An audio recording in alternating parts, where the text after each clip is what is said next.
So what happens when the main highway for blood flow inside your body just completely shuts down? For one woman, it meant the terrifying possibility of losing her leg was fast becoming a reality. Today, we're going to go inside a super high-stakes, high-tech procedure to see how surgeons pulled off an incredible repair, all from inside the artery itself.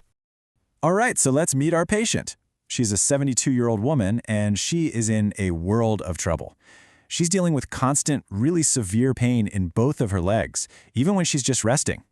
But what's even worse? She's got ulcers on her toes that just will not heal. That's a huge red flag that the tissue is literally dying. You know, the clock is ticking, and if they don't do something fast, amputation is pretty much a sure thing. And this CT scan right here shows us exactly why. The aorta, that's the body's main artery, our superhighway for blood, it's supposed to branch off nice and smoothly to feed the legs. But look here, the flow just stops. It hits a wall. What we're seeing is a near-total calcified blockage of the aorta and the iliac arteries that split off from it. It's basically a catastrophic traffic jam at the most critical intersection in the entire body. Now, the official diagnosis for this is chronic limb-threatening ischemia, or CLTI. And let me be clear, this is not just poor circulation.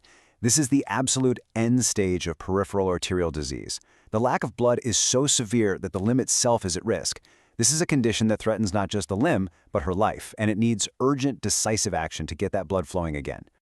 So when you're faced with a situation this critical, how do doctors even begin to figure out a plan of attack?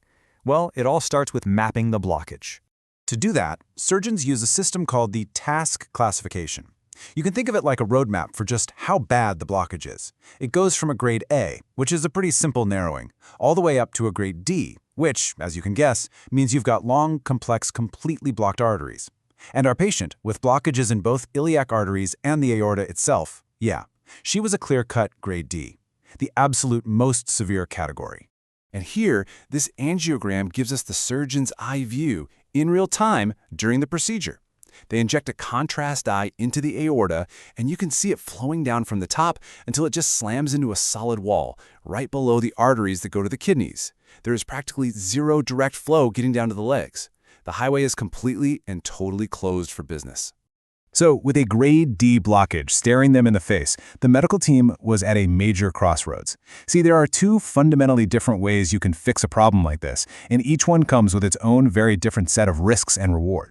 So path number one is traditional open surgery. We're talking about a major operation to build a bypass around the blockage. It works really well, but it's much more invasive. It means a longer hospital stay, and it carries about a 3% risk of early mortality. Then you have path number two, endovascular treatment. This is the minimally invasive approach where you fix the problem from inside the arteries.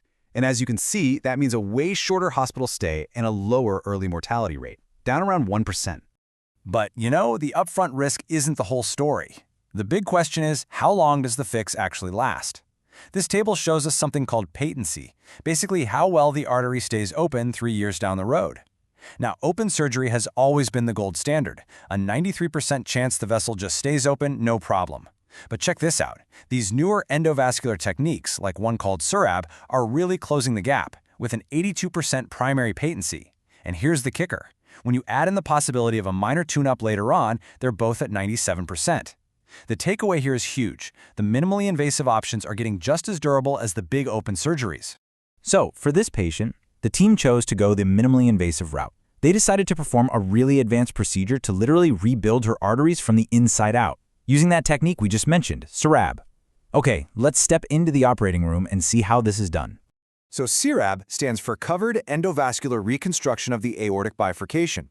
And the goal here isn't just to poke a hole through the blockage. No, the idea is to use 3 special, coordinated, covered stents to build a brand new, stronger, and more natural-looking fork in the road where the aorta splits. It's all about creating that smooth blood flow down both legs. Now this is the most delicate, nerve-wracking part of the whole operation.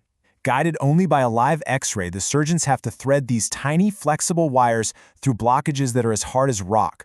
On the left, you can see them getting through on the right side, and on the right, success again. They've navigated the left side too. This is a genuine high-wire act, creating a path from one side to the other, straight through the blockage so they can deliver the new stents.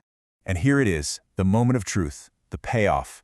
Once those guide wires are perfectly in place, The stents are moved in and deployed with incredible precision.